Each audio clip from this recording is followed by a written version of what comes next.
I love the idea of Cinderella, of the fact that you can rise from the ashes to become what you want to be. But what always bothered me about the story was this concept that you had to rely on some mythical man or woman to come and rescue you.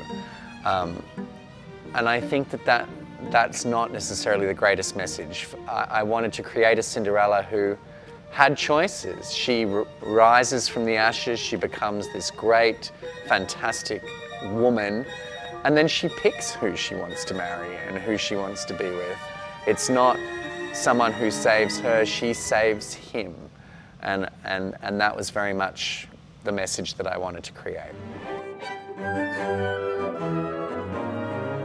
In my creation of Cinderella, I took a lot of different elements from the original story, from the opera, from various pantomimes, various retellings of Cinderella, or the story sort of Cinderella, and combined to make my own mixture.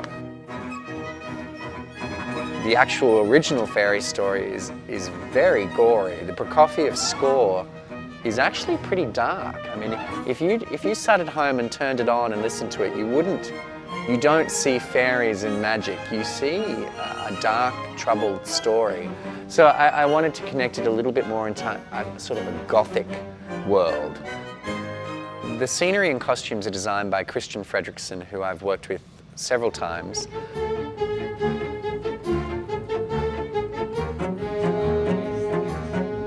He had done actually Ashton's Cinderella in Australia previously, so of course Christian had all this exposure and repertoire of other productions of all these ballets.